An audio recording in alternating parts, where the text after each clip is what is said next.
mode. We are talking today about capturing content in the wild. And it's this way for you to start thinking about how you can start to fill up your tank with all your content ideas, all the things that are going on, but to make it streamlined and custom for you, because you're not like Susie Q down the road. You do it your own way, and you need to figure out what that way is on this side of things. So I'm going to throw things over to Stephanie Gillis-Polgard to introduce herself this morning, and then I'll introduce myself. Yes, like yes, I've never you done will. Hello, everyone. Welcome back to Cultivate. And we are doing this weekly conversation where we dive into a number of different topics each a week, every Tuesday. So go ahead and mark your calendar. We always put out the topics in advance. But today is going to be an exciting one. And to kick it off, just a quick little background on me. I'm Stephanie Gillis-Polgard. I'm the brand architect, if you will, behind Take Roots Consulting.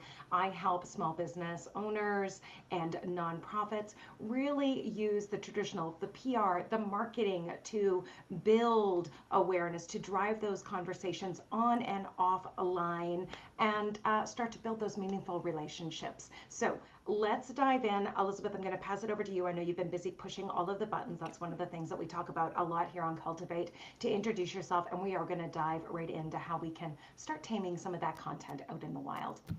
Yeah, sure. So I'm Elizabeth Doss. I'm a motion graphic designer and a social media consultant. And I work with brands to harness animated GIFs to build community and bring joy across social platforms. And this conversation was an important one to me that has come up in several conversations with my social media clients. Because Stephanie, one thing I have found is that people struggle, number one, with coming up with ideas and sitting there and turning on the camera and talking and not stumbling over their words and all this craziness. And something that I have discovered in helping people start to create content is really digging into what is the easiest barrier of entry for them to start creating. For some people, it's going to be sitting down writing, like our friend Scott Turner. He writes a lot. That's where the ideas come. He's just writing and writing and writing, which is wonderful and great for people who love to sit down and write. But for me, when I sit down at a blank page on a computer screen, it's crickets for me. I have found, though, if I can write it analog, the ideas, the things start to flow, because I'm not thinking about formatting, I'm not thinking about spelling, I'm just getting my ideas out. So that's one thing. But the other way is thinking along the lines of capturing content where you're creating it. Are you doing video calls? Could you potentially record those video calls and then repurpose some of that content? Whether or not you use the audio from it or the actual video audio clips from it, could you record it so that there are ideas being pulled from it? Could you get a transcript from those video calls and then start to form blogs and newsletters from it? And so thinking about the fact, do you communicate better live in person talking to someone? Then set yourself up for success and schedule that time and record those sessions so that you can then have this live content that we're doing. And I'm going to start this off saying, this is something Stephanie and I are exploring this year, of how to repurpose the content that we've been so excited to give you from week to week for several years now. But this year we're taking it seriously. So we've started using a program called Riverside.fm. And on this particular software that we're using, it is a paid subscription, but it's almost like a Zoom call, but it records it records high def on both ends, records the audio on both ends. So after your call, you get a better quality. Then you can edit in there. They have AI magic clips that it'll take our half an hour conversation and cut out these 60-second, 90-second short form clips that we then can repurpose across social media platforms. There's also other things that we haven't had a chance to explore yet, but getting the transcription and creating blogs from it. It'll give us a summary with chapter markers. So when we add this video to YouTube, then it'll broadcast there. By the way, I found out this stuff that YouTube videos, if you go live on YouTube, it does not show up in the same place as when you post the videos. And so even though it lives live on there, if we will create a video and then post it, it accesses a different algorithm and is found in different ways. And so it is something that we're going to be exploring, but it's this idea of we're capturing it live and then repurposing it. And so I'd love to hear one, because I know you've been playing with it. You've had more time than I have this week, which is, I don't think that's true, but but you've been more curious. I'd love to hear your experience with that, but also any other place that you want to take it this morning. Yeah, I mean, first off, I always claim, not overly techy, and yet I work with so many tech companies, or those really smart guys and gals that are writing code and figuring it all out. And I go, listen, if there's a button that can be pushed, I'm in. And that's basically what it was for me. Last week was our very first time going, streaming live across multiple platforms simultaneously. So that one in itself checked a box for Elizabeth and I when we said, how do we want to show up with intention, this year or this month, this quarter, and what do we want to do and lean into a little bit more? And it was that. And then going in afterwards, to your point, Elizabeth, Riverside.fm, like it makes it so easy for people like me. You will know when you start to play with this platform and this software that you can go in and look at the magic clip that, yes, the AI has pulled, but even fine tune it more, meaning you can select words. Who knew I said right a lot in a live?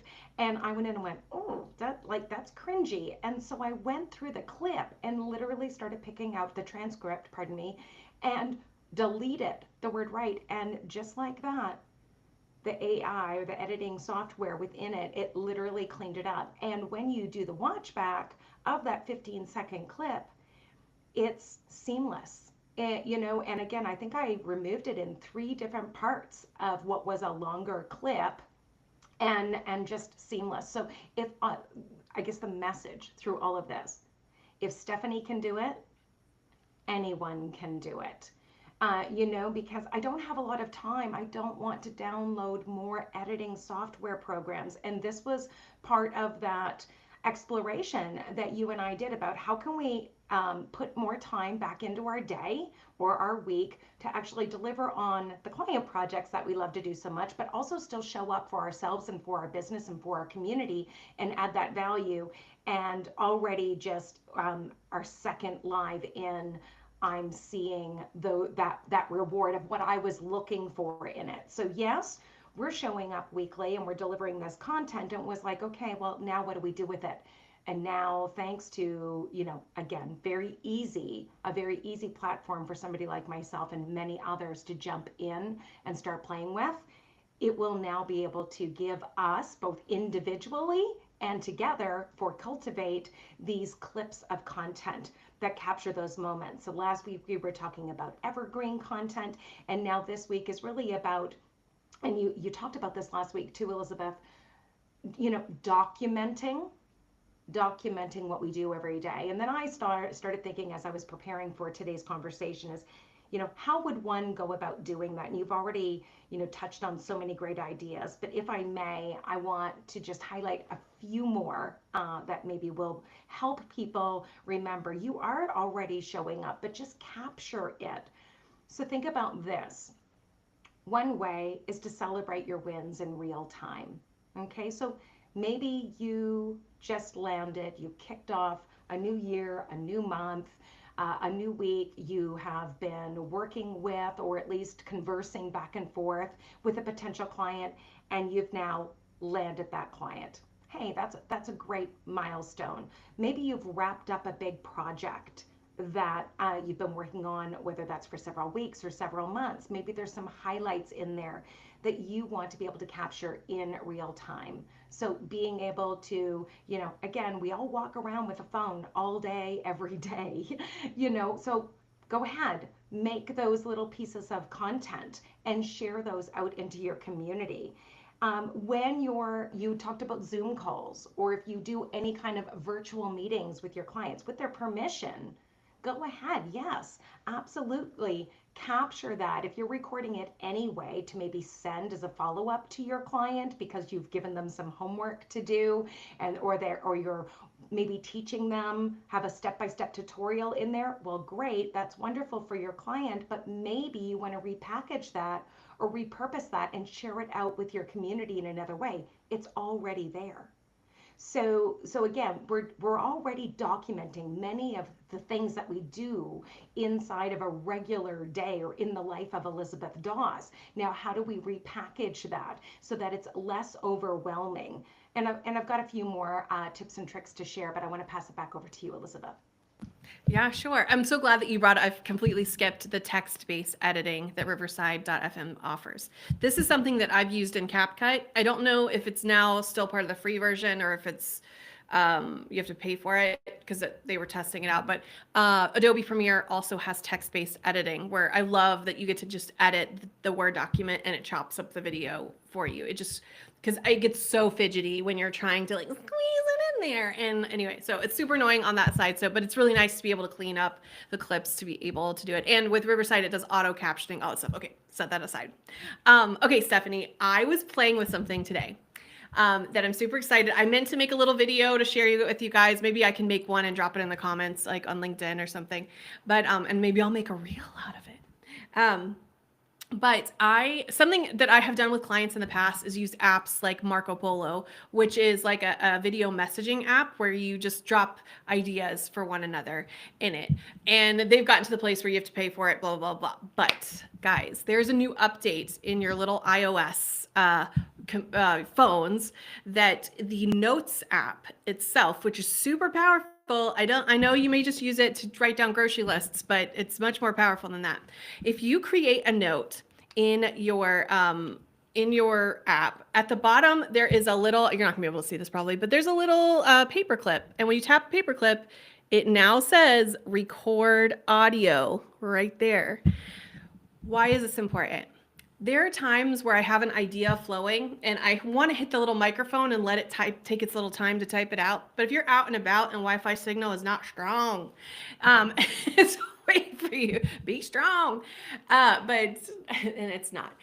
Then there's a way here for you to just speak normally, record your audio, and guess what, Stephanie? It will transcribe your audio now for you. So you can just talk to it and then it will transcribe it. In fact, I'm going to do it right now while we're talking. I'm going to hit record audio. I'm going to hit record and say, I'm just writing down some of the ideas that I have today that just popped into my head. I don't have time to write it down, but I do have time to speak some quick sentences and things to myself. So I've just recorded 11 seconds. I'm going to click done. You can change the name of it too. There's already a transcript that has shown up for it that I can tap on and copy and paste from. Now, why is this also powerful? Because notes are collaborative. And so Stephanie, I know you and I were using Google Docs to do this, but we might, in collaborating and thinking through our ideas and bouncing things off each other, create a notes app where we can actually talk our idea out. It'll transcribe it, but you can collaborate. So there's a little arrow at the top of, I'm going to be doing this with my clients, by the way. There's a little arrow at the top, and if you tap it, you can send this link to anyone. I'm going to bother my husband again, like I did this morning when I was practicing, and you can send it to them. They will get a copy of this note and it will sync onto their phone. And I made him test it today. So James could actually play the transcript of the idea that he had. And I mean, he could play the little recording and he has a transcript for it also. So I was seeing how with my clients, if they drop ideas in here, I'll be able to take that transcript, make captions, throw it into ChatGPT to flush it out into something else, ask it what image should I add with this. So it's a way for you to it's a fishnet of gathering in ideas. And so this, again, if you don't see this in yours, make sure that your phone iOS system is updated to the most recent update, and you can record and transcribe your audio. Again, this is a way if someone is more of a verbal person that needs to talk it out, this would be a way for you to get the word clay out of your mouth and into a concrete form. Now, I'm horrible at this. in the organization department. So I'm going to strongly encourage you, as I shall encourage myself, to change the title on this so I don't end up with new recording 1,655 and all the other ones underneath it. So I make sure you give yourself some context clues as to what that content may have been about. So I'm gonna throw it back to you, Stephanie.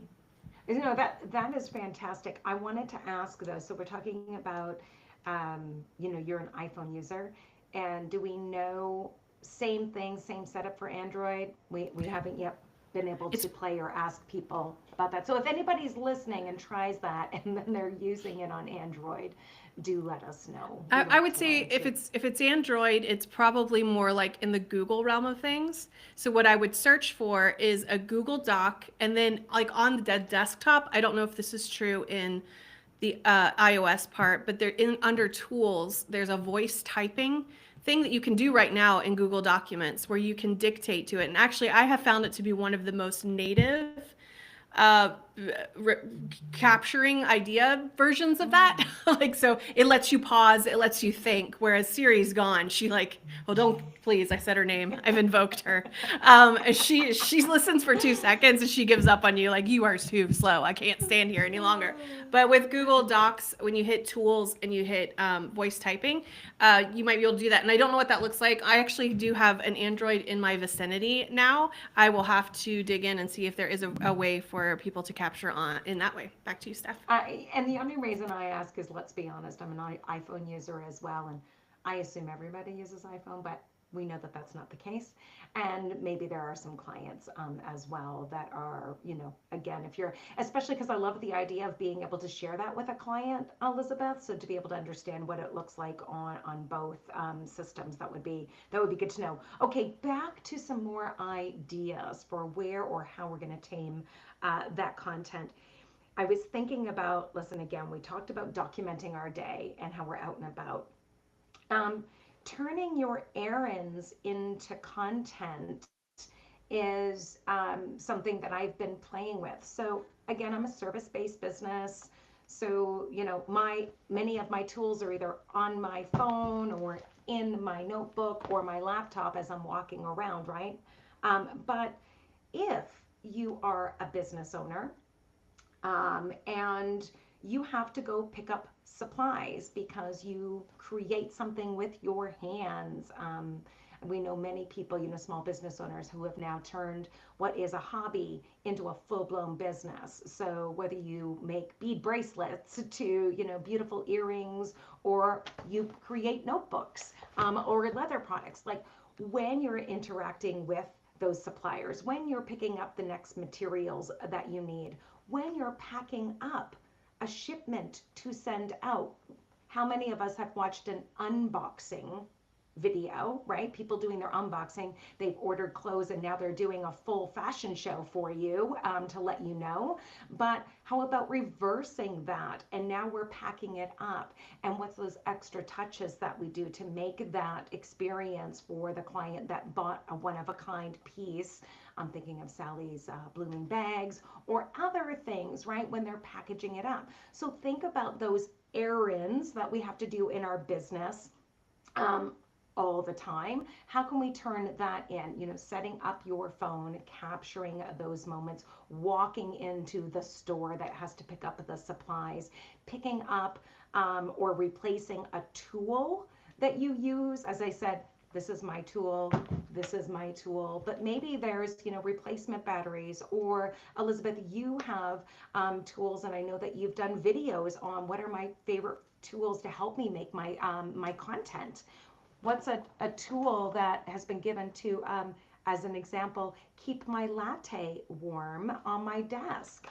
There's lots of things that end up being just part of our regular day that we could just grab those pieces of content and push them out into the world. It all of a sudden makes us not feel so overwhelmed because we're just doing what we have to do anyway, but also more relatable, right? This is how my day goes. A day in the life of Elizabeth Doss has a lot of things that you could be capturing, and I think you might just want to show me a tool right now. Yes, I have a couple tools that I can show you very quickly. So this is an Octo Buddy. It's got suction cups on both sides. They make a kind that has a sticky on one side. I don't recommend that because I don't like to have things on my phone that do that. So I am putting this on my phone and I'm squishing it onto there. It's kind of dusty, so it may not do its job because I need it to be super clean to do this. But you can stick it anywhere. Like here. I can stick it to the wall and I can have that record me and be able to do that, and then it comes off really quickly and no damage to that. I am going to throw us back, Steph, because I have been thinking about our friend Jess Wilson. You'll have to follow her on Instagram and across the places, but she gave us this idea, and so that's what I was doing, was taking off my shoe. Okay, so she gave us this idea a while ago. If you don't have a tripod, a fancy tripod, but you would like to do a time lapse of you sitting at your computer, you getting work done, because maybe your job isn't like super fancy, like making candles or jewelry or whatever, but it's just sitting at a computer. But you could set on a shelf in the other room, take your shoe, put your phone in it, and then take a sock and put it behind that phone to prop it up in the right. I think my shoe might be too skinny for this.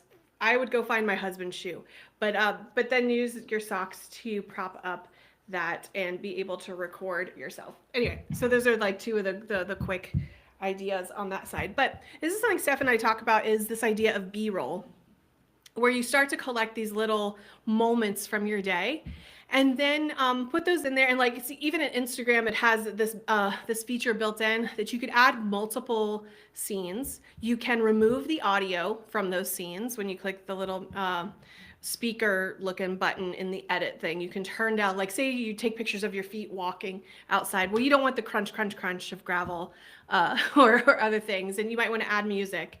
But there's also a place in that little speaker to do a voiceover. And so something that I've done for clients in the past is I'll write out a sentence, and then I'll add these little clips from my day, and then I'll just read the sentence when I hit the voiceover button. I'll read my little sentence over top of it, and then just hit the captions button, and you have some content ready and available. But you have just like filmed yourself throughout the day, making your cup of coffee in the morning, maybe you journaling, etc. The one thing I wanted to mention, Steph, too, is using the people in our lives and explaining to them, because this is something that oh, hi, Kendall. Kendall's joining us from Riverside, from the software. We were talking about the software today. We were singing its praises about how much we've been enjoying using this to harness content and then repurpose it across social. And so this is actually only our second live. So we feel really honored, Kendall, that you would come and pop in and show up and hang out with us. And she says, that is so awesome to hear. I'm honored to join. That's incredible.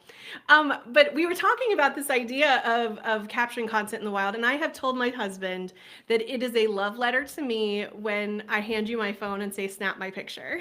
Because it used to be like this. Like, could you at least hold it with two hands? Brown as much. He understands that there's purpose behind it, right? It's like, no, yes. She really does need this for another reason. I agree. Teenagers are also great to tap on, and especially if they're looking for a little money for their pocket. Get them to go out with you into the wild, as we were talking about. For me, yes, I anybody who's been following me for a while, regardless of platform, has probably seen a lot of lattes. And I have definitely brought along at the time 12 or 13-year-old and said, hey, this is it. And I'm not even kidding, some of my favorite snaps have been from him, because they don't overthink it. They're just snapping away in the moment. And again, not everybody can necessarily for regardless of reasons, go ahead and book that professional shoot. But hey, if you have somebody in your family, like a James, like a teenager, to just say, hey, I need you for a half an hour. Just to be able to capture this moment. I mean, Elizabeth, a good example of this, your trip last year, and being able to, capture the moments certainly you were doing some business meetings that turned into fun meetings and experiences, but being able to now still go back and repurpose those images, that video, that I'm going to guess James probably had a part to play in grabbing some of them. And it's sometimes easier when you're even trying to take that selfie for the other person with the longer arms to do it. Exactly. Just saying. Exactly, those longer arms. So no, we had an amazing trip. It was my first time in Europe. We went to Paris, we went to London, we went to Oxford. It was amazing. What's funny stuff is I was talking to Richard about this the other day because right now, Stephanie, he is at Parliament in London. He had an invitation for tea. I think might be the House of Commons. I keep saying House of Lords and calling him my lord. But we were talking about because he wanted to document his day, which is what we're talking about. And so I encouraged him. I said, Richard, you've been there before, or at least been around, the building, but make a shot list of the things that you don't want to miss. Because he probably would have just walked up to the gate, and some of the other internal things. But I encouraged him to add a shot list where he's far enough away with a selfie, and he's already started sending me because he's there like right now. He started sending me some of the pictures of where he was on. He went on the bridge, so in the background it has Big Ben and the House of Parliament. But he made a list for himself of shots that he didn't want to forget to take. And so even though you're documenting throughout the day, there's a way for you to do this. Now, how do you do this for a place you've never been?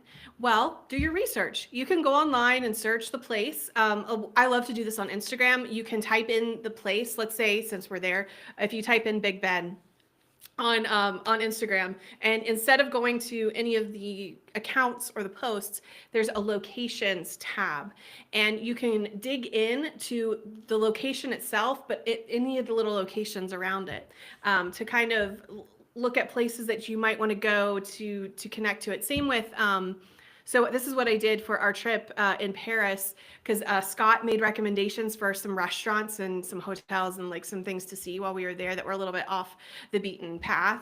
And he sent me a Google Maps suggestion list. So he marked all of the places. So I had them on a map to be able to see, oh, we're going to be in the Sacred Heart of, I can't think of how you say it in Sacre-Cœur, up in Montmartre area. See, it's been a while. But there was a bakery that he suggested that was near there. And so we started documenting. I know this is travel tips, but it's also thinking through where do you want to get the best shot. What's awesome about Google is you can drop in to that location in drop your little person on the map there and actually look around the streets and look for what might be the best angle, because you could go to the same spot that everybody's at, but if you want something a little unusual, then kind of like track yourself around those spots that you want to be in and try to find those things. So anyway, I'll hand it back to you, Steph. I got a little off topic there. You mentioned Europe and I'm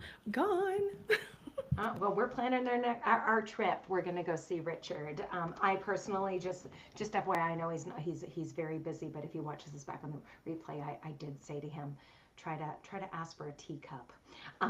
It's not a coffee cup. I understand. I appreciate. But yes, we'll see what happens. I was making some notes as you were talking, and I know we're coming up on, we like to keep these conversations tight and kind of jam-packed. And yes, we also like to have fun. This is a conversation. So just remembering maybe just a recap of some of the things that we talked about, celebrating those wins in real time. What does that look like for you? And it's not always like the big stuff. Maybe you got over a hurdle with a project that you've been working on with a client for a while, right? Maybe again, it is that celebration of landing that new client. Maybe you're offering your very first workshop.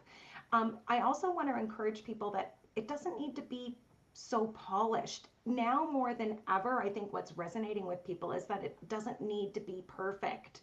Perfect is actually scary. That's what makes people not want to post pieces of content, is that they're worried that, they don't compare or live up to some of the other stuff. Remember that if you're a small business owner, if you're a nonprofit, if you're, doing this off the side of your desk, you're not a full-time content creator, but you're still wanting to show up. there are ways to do this and to just show up as yourself.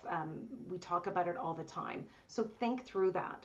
Capturing the client interactions, whatever those may be. If it is you sitting in a coffee shop, maybe having that very first meeting. Maybe you were sending DMs back and forth, or you've, gone through a couple of those first intros, kind of like a complimentary, like, let's see if we could work together. And now you're stepping into that very first strategy meeting and you want to capture it. How wonderful and what a milestone, because you have to remember, we're in the business. It's really hard, right? When you go, hey, where do I want to be in 3 months? Where do I want to be in 6 months? And then when people are doing their reflection period as they come to the end of the year or start of a new year, look back and see how far you've really come. And so those interactions that you're having, those first times you're going to a networking event and you're scared out of your mind. First of all, it's not about giving out the business cards. Make real connections. And if that you decide, hey, I really like this person and I really want to be able to have a more meaningful conversation. It's not about a sale, it's about the conversation and building that relationship. Then you can send them a DM. Then you make a note and say, hey, I'm reaching out because, and that may end up leading to that coffee shop visit. That may end up being the collab that you were missing all this time. You were trying to find the right person. So there's lots of things that are happening in your day-to-day, everyday life, even while you're in the business doing the things. And today's conversation was all about trying to help you understand how to capture those moments without it being so overwhelming. So Elizabeth, as we get ready to wrap this conversation for this particular week, do you have a challenge, a piece of homework, one last tip before we sign off for the day? Over to you. Well, first off, you have just given me my homework assignment for today. I'm actually working with a new client this afternoon, and we're meeting in person for the first time. And so I'm going to do that. I'm going to say, hey, can we get this? Can we get this selfie to like document this moment, which is incredible. So thank you for that idea. But the one thing I did want to say, we kind of talked about it, but not really, and that's going live.